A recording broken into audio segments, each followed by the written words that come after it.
Sur instruction du président de la République et du Premier ministre, la chancellerie haïtienne a été à Saint-Domingue et a rencontré son homologue, le ministre Navarro, qui est le chancelier dominicain. Nous passons à table et nous dit qui ça? Nous dit que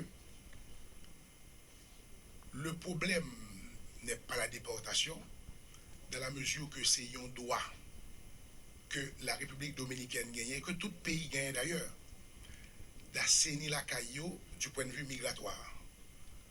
Et c'est un devoir que nous avons pour nous recevoir des compatriotes qui sont en difficulté. À ce droit que la République dominicaine gagne et à ce devoir que nous avons d'accueillir nos compatriotes, nous dit que l'IDOE inscrit l'encadre, ça un protocole de rapatriement. Et c'est ce protocole que nous avons introduit auprès de la chancellerie dominicaine pour que nous établissions le comment faire. Le comment faire, vous savez que nous régis par toute une série de conventions, par toute une série de dispositions et de résolutions qui fait que question pas capable de traiter comme à la légère. Nous avons un protocole qui était régi antérieurement avec la République dominicaine, qui c'est le protocole de 99 sur les rapatriements. Mais un protocole que nous dénonçons parce que le rapatriement n'a pas déjà été fait dans des situations normales. Sinon que était blagué sous frontière, bah nous, et quantité d'Haïtiens que vous voulez, n'importe qui bord et n'importe quand.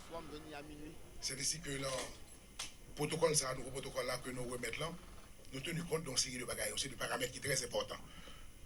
Et en fonction des conventions, dispositions et résolutions qui dépendent, telles que les droits de l'enfance et loi contre discrimination, etc., nous mettons sur table avec Dominicains.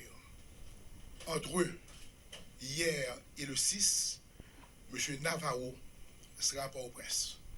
M. Navarro, c'est le chancelier dominicain. Il sera pas au prince pour nous discuter et arrêter définitivement le protocole ça qui doit signer entre les deux pays. Jusque-là, nous voulons rassurer tout le monde que au 17 juin, la catastrophe n'est pas annoncée. Dans la mesure que nous devons attendre le protocole ça qui pour signer. La République dominicaine a formellement promis que cette notion de déportation en masse pas existé. Au 17 juin, nous avons 45 jours pour nous continuer à identifier des Haïtiens en situation régulière par le biais de ce que nous appelons le PIDI. Le PIDI, qui est le plan d'identification des Haïtiens. Là, nous finissons d'identifier, nous remettons aux autorités dominicaines qui pourraient l'inscrire dans le cadre de les PNRE, qui c'est le plan national de régulation des étrangers en Dominicanie. Certainement, nous avons gagné des retards sur le PIDI à cause que nous te promettons en premier temps que nous avons un passeport et nous tous connaissons que qui problème qui était posé avec nos fournisseurs, nous pas de gagner passeport à temps. Donc nous nous sommes mis d'accord avec eux pour que nous identifions Mounsayo à partir de SIN, qui est la carte d'identification nationale.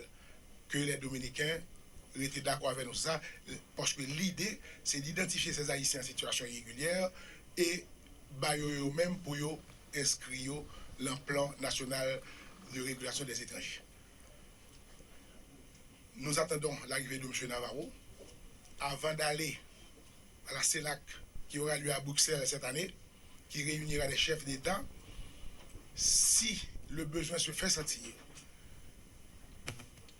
il y aura une trilatérale entre Haïti, d'une part, la République dominicaine d'autre part, et l'Union européenne de l'autre. Jusqu'à présent, c'est là que nous vivons. La catastrophe n'est pas ça nous porte. comme d'aucuns le pensent.